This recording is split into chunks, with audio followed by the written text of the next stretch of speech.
Hello everyone, very good morning to all of you. दिन की शुरुआत करेंगे 10 अप्रैल 2025 के करंट अफेयर के साथ। करंट अफेयर की पीडीएफ आप मेरे टेलीग्राम ग्रुप से डाउनलोड कर सकते हैं। टेलीग्राम का लिंक वीडियो के डिस्क्रिप्शन में दिया हुआ है। वीडियो में सबसे पहले कल के क्वेश्चन की बात करेंगे। कल मैंने आपसे स्टैटिक जीके का क्वेश्चन पूछा था। मेरा सवाल यह था कि एक फोक डांस है जिसको बोलते हैं मंदजास, ये कौन सी जगह में परफॉर्म किया जाता है? तो मंदजास परफॉर्म किया जाता है जम्मू कश्मीर में। और इसके अलावा और भी कई सारे फोक डांस हैं जो कि जम्मू में परफॉर्म किए जाते हैं, जैसे कि यहाँ का एक है राउफ नाच जो कि कई बार पूछा जाता है।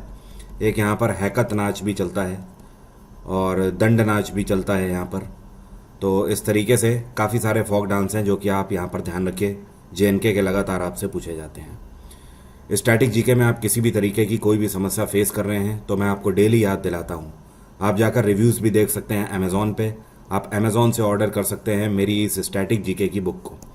एक चीज़ और ध्यान रखिएगा, अगर आप स्टैटिक जीके के लिए आप अमेज़ॉन से मेरी किताब बुक कर रहे हैं, ऑर्डर कर रहे हैं, तो ये वाली जो बुक है, ठीक है, इसमें मैंने थ्योरेटिकल फॉर्मेट में 81 टॉपिक टेबल के फॉर्म में कवर किए हुए हैं, कुछ भी नहीं छोड़ा हुआ है। और ये वाली जो बुक्स हैं हिंदी और इंग्लिश में, इसमें मैंने ऑब्जेक्टिव फॉर्मेट में कवर किए हुए हैं और स्टैटिक जीके के टॉपिक वाइज यहाँ पर क्वेश्चन लिए हुए हैं सॉल्यूशन के साथ। साथ में क्वेश्चंस को इस तरीके से भी दिखाया हुआ है, कंपाइलेशन किया हुआ है कि कौन से ईयर में कौन से एग्जाम में कितने क्वेश्चन और किस टॉपिक से ज़्यादा क्वेश्चन पूछे गए हैं और किससे कम पूछे गए हैं। तो जब भी आप बुक लेना तो इन दोनों का आप कॉम्बो लें मिलाकर, यह आपके लिए बेस्ट होगा। एग्जाम्पल के तौर पर अगर आप हिंदी ले रहे हैं तो दोनों की हिंदी ले लीजिए, अगर इंग्लिश ले रहे हैं तो दोनों की एक एक इंग्लिश ले लीजिए। इस तरीके से आप ऑर्डर करेंगे तो आपके लिए बेहतर होगा। किताबों के लिंक वीडियो के डिस्क्रिप्शन में है। कुछ ऐसे स्टूडेंट जिन्होंने सबसे पहले और सटीक आंसर किया है उनमें हैं सौम्या पांडे और ऋषु वर्मा, अभी मोदक हो गए, और इनके अलावा मयंक सिंगारिया हो गए, और साथ में आशु और बैक पैकर्स। ये कुछ पहले ऐसे स्टूडेंट हैं जिन्होंने सटीक आंसर दिया है। अब शुरू करेंगे हम लोग आज के करंट अफेयर। आगे बढ़ने से पहले आपको बता दूं, टेक्स्ट बुक पर आप सुल्तान मतलब मेरा कोड यूज़ करके 90% तक का डिस्काउंट अवेल कर सकते हैं। टेक्स्ट बुक में ऑलरेडी डिस्काउंट चल रहा है इस टाइम पर, बड़ा ह्यूज डिस्काउंट चल रहा है। 2025 में इतना बड़ा डिस्काउंट नहीं आया है, तो स्पेशली 2025 के सभी एसएससी एग्जाम्स के लिए चल रहा है। तो ऑलरेडी जो ऑफर चल रहा है उस पर जब आप सुल्तान कोड लगाएंगे मेरा, तो आप देखोगे अप्लाई कूपन का ऑप्शन आता है, उस पर आप जैसे ही क्लिक करेंगे तो उसके भी आगे आपको एक्स्ट्रा कंसेशन इसमें मिल जाएगा। जो फाउंडेशन बैच है इसमें भी मैं पढ़ा रहा हूँ, साथ में जो जीएसपी है 2025 का guaranteed selection programme SSC CGL के लिए, उस पर भी पढ़ा रहा हूँ। बैचेस के भी डायरेक्ट लिंक वीडियो के डिस्क्रिप्शन में है और आप डायरेक्टली टेक्स्ट बुक की वेबसाइट और एप्लीकेशन से भी कोर्सेज को ले सकते हैं। अब शुरू करते हैं आज के करंट अफेयर। अभी हाल ही में ये कौन है जिनको key to the city of Lisbon से सम्मानित किया गया है? तो राष्ट्रपति द्रौपदी मुर्मू इस टाइम पर पुर्तगाल की ऑफिशियल यात्रा पर हैं और पुर्तगाल की कैपिटल है लिस्बन। तो वहाँ की कैपिटल लिस्बन में जब राष्ट्रपति द्रौपदी मुर्मू पहुंची तो वहाँ के मेयर के द्वारा इनको सम्मानित किया गया है लिस्बन के हाईएस्ट सिविलियन ऑनर से, जिसको बोलते हैं key to the city of Lisbon. तो ध्यान रखिएगा, द्रौपदी मुर्मू। और इस टाइम पर लिस्बन के मेयर हैं जो आपको पिक्चर में दिख रहे हैं, इनका नाम है कार्लोस मैनुअल। क्या नाम है? Carlos manual. ध्यान रखिए, भारत और पुर्तगाल का बहुत पुराना रिश्ता है। 1498 में पहली बार वास्को ड गामा जो कि एक पुर्तगाली था वो भारत में आया, और उसके बाद फिर 1502 में बहुत सारे पुर्तगाली व्यापारी के रूप में भारत में आए और धीमे धीमे करके इन्होंने व्यापार यहाँ पर जमाया, बॉम्बे प्रेसिडेंसी में, गोवा वाले रूट पर, और यहाँ पे इस तरीके से वेस्टर्न घाट वाले बेल्ट में आकर बस गए। फिर ब्रिटिशर आए तो इनकी टेरिटरी थोड़ी सी कम हो गई, लेकिन ध्यान रखिएगा ब्रिटिशर भारत को छोड़ के चले गए थे, लेकिन जो पुर्तगाली थे ये सबसे बाद में गए हैं। ये गए हैं 1961 में। तो अल्टीमेटली पुर्तगाल से एक लंबा रास्ता जुड़ा हुआ है और उनसे आज़ादी तो मिल गई पुर्तगालियों से, लेकिन हाँ, आज की डेट में ये ट्रेड एंड कॉमर्स को बढ़ावा देता है। तो एक नई पर्सपेक्टिव से अगर सोचा जाए तो भारत और पुर्तगाल के बीच में ट्रेड रिलेशंस लगातार चल रहे हैं और इन्हीं को आगे बढ़ाने के लिए प्रेसिडेंट द्रौपदी मुर्मू वहाँ पर गई हुई हैं। पिछले 27 सालों के भारत के इतिहास में अगर देखें तो राष्ट्रपति द्रौपदी मुर्मू पहली ऐसी राष्ट्रपति हैं जो कि पुर्तगाल की यात्रा पर गई हैं। इनसे पहले डायरेक्टली 1998 में उस टाइम पर KR नारायणन भारत के राष्ट्रपति थे, वो ऑफिशियल यात्रा पर गए थे। ये कौन है जिनको ओमान और इंडिया के ज्वाइंट इन्वेस्टमेंट फंड के नए CEO के रूप में अपॉइंट किया गया है? तो जो आपको पिक्चर में दिख रहे हैं ये हैं सतीश चव्वा। क्या नाम है? सतीश चव्वा। और बेसिकली ये एक प्राइवेट ऑर्गेनाइजेशन से आते हैं, लेकिन जिस तरीके का इन्हें ट्रेड एंड फंड के और इन्वेस्टमेंट फंड में इन्हें एक्सपीरियंस है, तो इनके एक्सपीरियंस को देखते हुए इनको ओमान और भारत के जॉइंट इन्वेस्टमेंट फंड ग्रुप में CEO के रूप में अपॉइंट किया गया है। इन्हें अपने सेक्टर में 20 साल से ज़्यादा का एक्सपीरियंस है और आने वाले समय में ओमान और भारत दोनों ट्रेड एंड कॉमर्स को लेकर और साथ में लोन फैसिलिटीज़ को लेकर भी एक दूसरे का सहयोग करेंगे। लोन फैसिलिटीज़ का मतलब इन द सेंस कई बार एक देश दूसरे देश से भी लोन ले लेता है, उस तरीके की यहाँ पर बात हो रही है। जैसे कि आपको याद होगा कुछ टाइम पहले भारत में एक मेट्रो चलाई गई थी और ये मेट्रो चलाई गई थी दिल्ली से लेकर मेरठ तक, दिल्ली NCR में, तो जिसका नाम है RRTS। ठीक है, तो RRTS के लिए जापान से हमने लोन लिया था और साथ में न्यू डेवलपमेंट बैंक से भी लोन लिया था। तो ओमान और भारत के बीच में इसी तरीके के एग्रीमेंट साइन हुए हैं अभी। प्रधानमंत्री मुद्रा योजना के अभी हाल ही में कितने वर्ष पूरे हो गए हैं? तो इसकी शुरुआत प्रधानमंत्री नरेंद्र मोदी के द्वारा 8 अप्रैल 2015 को करी गई थी। तो परसों के दिन मतलब 8 अप्रैल 2025 को आप देख लीजिए खुद ही, पूरे 10 साल इसके हो गए हैं। इस बार इसकी 10वीं एनिवर्सरी मनाई गई है। प्रधानमंत्री मुद्रा योजना इस पर्पस से लॉन्च करी गई योजना थी कि भारत में जो MSME हैं, छोटे और लघु उद्योग करने वाले जो लोग हैं, उनको इस योजना के अंतर्गत भारत सरकार की तरफ से 10 लाख रुपए तक का लोन दिया जाता है और वो भी कोलेट्रल फ्री होता है। कोलेट्रल फ्री का मतलब कल को अगर उनका व्यापार नहीं चल पाता है या फिर मान लीजिए किसी किसान ने फसल के लिए लोन लिया है, फसल में कीड़ा लग जाता है या फिर फसल डूब जाती है ज़्यादा बारिश की वजह से या सूखा पड़ जाता है, तो ऐसे में वो जो लोन अमाउंट होता है वो माफ़ कर दिया जाता है। तो that is called collateral free. तो 10 साल पूरे होने के उपलक्ष्य में अब इसमें एक बदलाव किया गया है। फाइनेंस मिनिस्टर निर्मला सीतारमन के द्वारा अनाउंस किया गया है कि अब से जो 10 लाख रुपए तक लोन दिया जाता था, इसको बढ़ाकर 20 लाख रुपए कर दिया गया है। ठीक है, तो मिनिमम 10 लाख रुपए अब कोई भी MSME प्रधानमंत्री मुद्रा योजना के तहत ले सकता है लोन और मैक्सिमम 20 लाख रुपए तक जा सकता है। डिपेंड करता है उसके अकाउंट की क्रेडिबिलिटी कैसी है। एग्जाम्पल के तौर पर एक व्यक्ति है जो कि लोन लेकर बैठा है 10 लाख का और पिछले 3 साल में एक भी किस्त इसकी लैप्स नहीं हुई है, मतलब हर एक किस्त इसने टाइम पर भरी हुई है, तो ऑब्वियस सी बात है इसका सिबिल स्कोर अच्छा आएगा और इसको लोन 20 लाख तक का मिल जाएगा। लेकिन दूसरी तरफ एक व्यक्ति है जिसने पिछले 3 साल में उसकी 4 या 5 किस्तें लैप्स हो गई हैं, पैसा नहीं भर पाया है टाइम पे, तो उसका सिबिल स्कोर कम आएगा, तो हो सकता है उसे 12 लाख तक का ही लोन मिले। तो ये डिपेंड करता है आपके सिबिल स्कोर के ऊपर। ये कौन सी ऑर्गेनाइजेशन है जिसने भारत सरकार के विमेन एंड चाइल्ड डेवलपमेंट मंत्रालय के साथ पैक्ट साइन किया है पोषण पखवाड़ा प्रोग्राम 2025 के लिए? तो ये ऑर्गेनाइजेशन है department of drinking water and sanitation. पहले तो समझ लीजिए कि पोषण पखवाड़ा है क्या। इसका मेन उद्देश्य यह है कि भारत सरकार के द्वारा ये जो प्रोग्राम चलाया जाता है, इसका पर्पज़ है कि इनिशियल स्टेट में जो बच्चे होते हैं, मतलब कहने का जो न्यू बॉर्न बेबी होते हैं, बिल्कुल छोटे टॉडलर्स हैं, दूध पीते बच्चे, स्टार्टिंग के जो उनके 1000 दिन होते हैं लाइफ के, मतलब करीब करीब आप बोल सकते हो 3 साल तक, तो उन 3 सालों तक भारत सरकार बहुत सारे अभियान चलाती है। जैसे कि हर एक बच्चे को प्रॉपर वैक्सीनेशन लगा होना चाहिए मिशन इंद्रधनुष के अंतर्गत, पीने के पानी की साफ बिल्कुल फैसिलिटी होनी चाहिए, माल न्यूट्रिशंस की कमी नहीं होनी चाहिए किसी भी तरीके से, जिससे कि बच्चा कुपोषित ना होने पाए। यही मेन उद्देश्य है पोषण पखवाड़ा का। तो हर एक घर घर में पीने के पानी की स्वच्छ फैसिलिटी उपलब्ध हो, इसीलिए department of drinking water and sanitation ने ministry of women and child development के साथ पैक्ट साइन किया है। ये कौन सी 2 कंपनी हैं जिन्होंने अभी हाल ही में पैक्ट साइन किया है और साथ मिलकर pension premier multi cap fund launch किया है? तो इसको लॉन्च किया है Punjab National Bank Met Life ने और साथ में पॉलिसी बाजार के साथ मिलकर इन दोनों ऑर्गेनाइजेशन ने pension premier multi cap fund launch किया है। अब इस फंड का मेन उद्देश्य यह है कि कोई भी व्यक्ति इनके इस पर्टिकुलर प्रोग्राम के अंतर्गत अपनी पेंशन योजना स्टार्ट कर सकता है और स्पेशली एक पर्टिकुलर विंडो टाइम दिया गया है कि अगर अप्रैल में ही आप इसे स्टार्ट करते हो 15 अप्रैल तक, तो केवल 10 रुपये से आप अपनी पेंशन स्कीम स्टार्ट कर सकते हो। जैसे कि 10 रुपये पर डे आप केवल जमा करते रहिए, महीने के 300 रुपये जमा करते रहिए, और जब आप 60 साल के हो जाएंगे तो आपका पैसा आपको ब्याज के साथ पेंशन के रूप में मिलने लगेगा। लेकिन 15 अप्रैल के बाद अगर आप करते हैं तो नॉर्मल फिर जो मार्केट रेट होगा उसी रेट पर आपको पेंशन योजना का फ़ायदा मिल पाएगा। पीएनबी मेटलाइफ जो है इसकी स्थापना 2001 में करी गई थी। ये पंजाब नेशनल बैंक की सब्सिडरी है। हेडक्वार्टर है इसका मुंबई और सीईओ हैं समीर बंसल। कौन है? समीर बंसल। पॉलिसी बाजार इसकी स्थापना 2008 में करी गई। इसका हेडक्वार्टर है गुरुग्राम और इसके सीईओ हैं सर्बवीर सिंह। क्या नाम है? सर्बवीर सिंह। यह कौन सा बैंक है जिसके द्वारा हाल ही में एक नई एफडी स्कीम लॉन्च करी गई है जिसका नाम है स्क्वायर ड्राइव एफडी? तो इसको लॉन्च किया गया है बैंक ऑफ बड़ौदा के द्वारा। बैंक ऑफ बड़ौदा अभी तक अपनी एक एफडी स्कीम चलाता था जिसका नाम था उत्सव।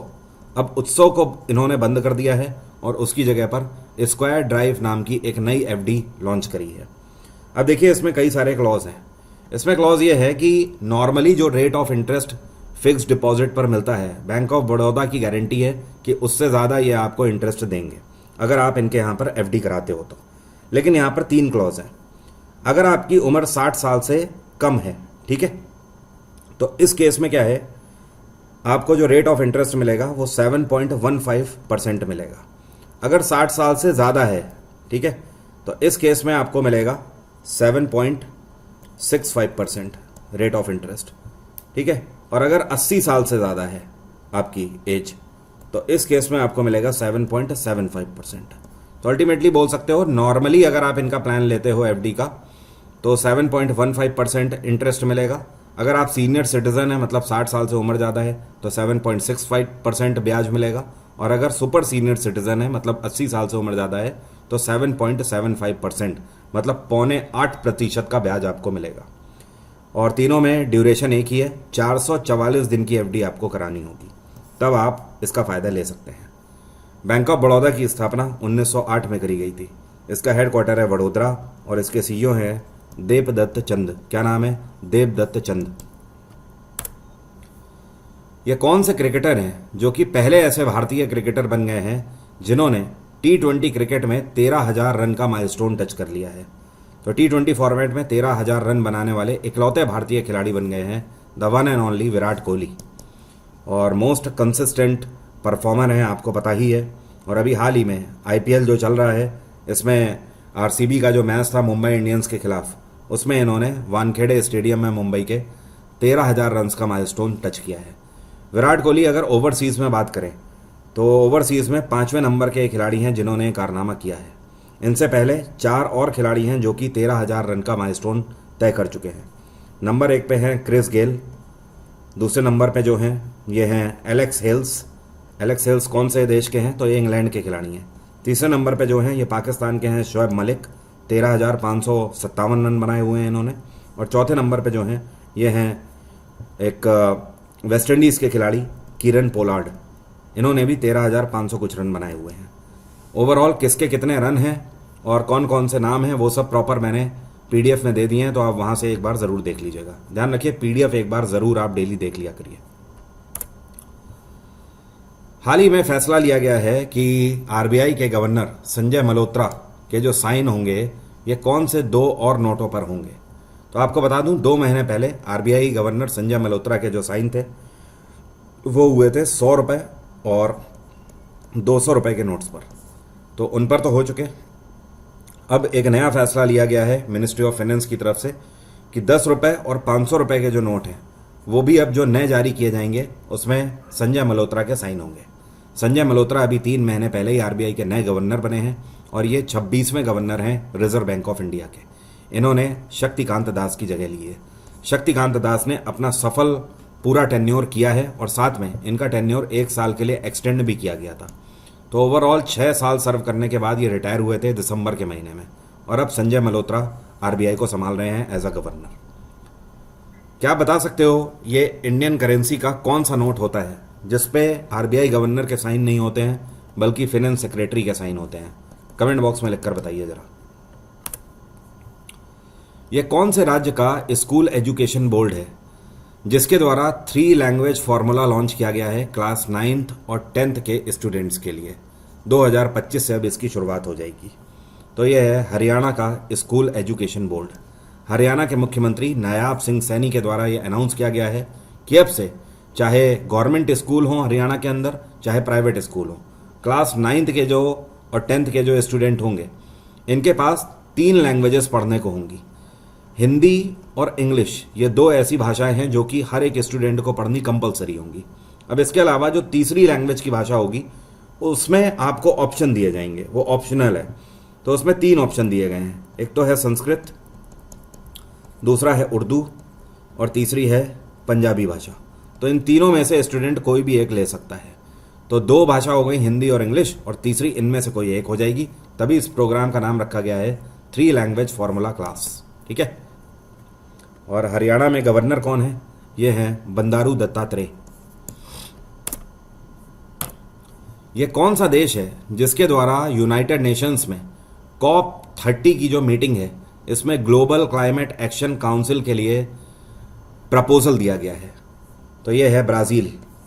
और देखिए है क्या, यहाँ पर COP का मतलब क्या होता है? COP को बोलते हैं कॉन्फ्रेंस ऑफ द पार्टीज। मतलब यूनाइटेड नेशंस के जो मेंबर कंट्रीज हैं वो जब बैठ के मीटिंग करते हैं और एग्रीमेंट्स पर साइन करते हैं तो उसे COP मीटिंग बुलाया जाता है। तो इस बार जो 30वीं कॉन्फ्रेंस होने जा रही है और ये होगी नवंबर 2025 में, उसके लिए ब्राज़ील एक पहला ऐसा देश है जिसने पर्यावरण को लेकर चिंता जताई है, ग्लोबल क्लाइमेट एक्शन को लेकर चिंता जताई है। ब्राज़ील का यूनाइटेड नेशंस में कहना है कि दुनिया भर में जितने भी कंट्रीज़ क्लाइमेट के लिए नए नए स्टेप्स ले रहे हैं, नई नई स्कीम्स लॉन्च कर रहे हैं, तो ब्राज़ील का कहना है वो पर्याप्त नहीं है। जिस हिसाब से नेचर को नुकसान पहुंच रहा है उसके कंपैरिजन में हम जितना नेचर को देने की कोशिश कर रहे हैं उसकी स्पीड बहुत कम है। हमें इसे बहुत एग्रेसिवली सोचना होगा और बहुत जल्दी सोचना होगा। तो साथ में ब्राज़ील के सपोर्ट में कुछ कंट्रीज़ तो तुरंत ही आ गए, जैसे कि नीदरलैंड हो गया, जर्मनी और स्वीडन। इन 3 देशों ने तुरंत ही एग्री किया है और अभी काफ़ी महीने बचे हुए हैं। लगभग जितने भी यूरोपियन और अमेरिकी देश हैं वो सब होपफुली एक साथ ही आएंगे। आई होप भारत और चाइना भी इसमें बढ़ चढ़ के हिस्सा लें, क्योंकि हम दुनिया का सबसे बड़ा उभरता हुआ बाजार है और हमारे देश से सबसे ज़्यादा पॉल्यूशन भी होता है।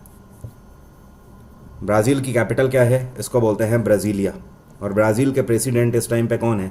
ये हैं लुइस लूला दा सिल्वा। यहाँ पर मैं लिख देता हूँ लुइस लूला दा सिल्वा। और अमेरिका में डोनाल्ड ट्रंप की सरकार है, चाइना में शी जिनपिंग की सरकार है और भारत में नरेंद्र मोदी की सरकार है।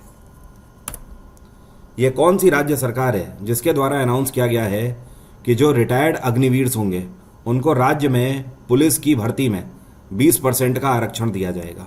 तो ये भी हरियाणा सरकार है और हरियाणा के मुख्यमंत्री नायाब सिंह सैनी के द्वारा वहाँ की विधानसभा में एक विधेयक पारित किया गया है और उसमें हरियाणा सरकार ने फैसला लिया है कि अब से हरियाणा के वो सभी अग्निवीर जो कि नौकरी करके आर्मी से रिटायर होंगे, आर्मी, एयरफोर्स या नेवी से, उनको 20% का आरक्षण पुलिस भर्ती में दिया जाएगा। और ऐसा करने वाला हरियाणा पहला राज्य पूरे देश का बन गया है।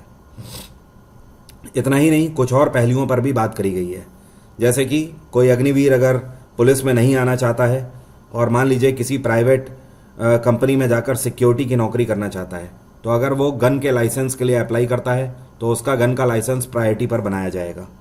इसके अलावा सेल्फ एम्प्लॉयमेंट कोई करना चाहता है, मतलब अपना खुद का रोजगार करना चाहता है, तो बैंक की तरफ से लो रेट ऑफ इंटरेस्ट पे उसे लोन भी दिया जाएगा। इस तरीके की फैसिलिटीज़ अग्निवीर के लिए लॉन्च करी गई हैं हरियाणा में। यह कौन सी इंटरनेशनल ऑर्गेनाइजेशन है जिसके द्वारा भारत को अपॉइंट किया गया है international standard of accounting and reporting में इंटर गवर्नमेंटल वर्किंग ग्रुप के ऊपर? तो भारत को अपॉइंट किया गया है किसके द्वारा? ये है यूनाइटेड नेशंस। और यूनाइटेड नेशंस के अंतर्गत एक ऑर्गेनाइजेशन आती है जिसको बोलते हैं अंकटाड। क्या बोलते हैं? अंकटाड। और अंकटाड का फुल फॉर्म क्या है? इसको बोलते हैं United Nations conference on trade and development. मतलब पूरे दुनिया भर में व्यापार करने के लिए और पीसफुली और सिक्योरिटीफुल ट्रेड एंड कॉमर्स के लिए ये ऑर्गेनाइजेशन है। तो इस बार जो इसकी मीटिंग होगी 2025 से, यहाँ पर मैं लिख देता हूँ, 2025 से लेकर 26 की और 2026 से लेकर 27 तक की, मतलब अगले 2 सालों के लिए इसका अध्यक्ष भारत को अपॉइंट किया गया है। तो अंकटाट के अंतर्गत ही आती है ISAR। तो ISAR में इंडिया को अपॉइंट किया गया है। आई होप आप समझ गए होंगे। ऑफर के बारे में मैं आपको बता ही चुका हूं, बैचेस के लिंक वीडियो के डिस्क्रिप्शन में है। अब मेरा आज का सवाल है आपसे, हम सभी को पता है महाराष्ट्र में गणपति महोत्सव मनाया जाता है, लेकिन इसकी शुरुआत 1893 में हुई थी। क्या आप बता सकते हो किसके द्वारा इसकी शुरुआत करी गई थी कि आज तक भी महाराष्ट्र में गणपति उत्सव या महोत्सव मनाया जाता है? कमेंट बॉक्स में लिखकर बताइए। Thank you so much, have a nice day, take care, bye bye. आपका दिन मंगलमय हो।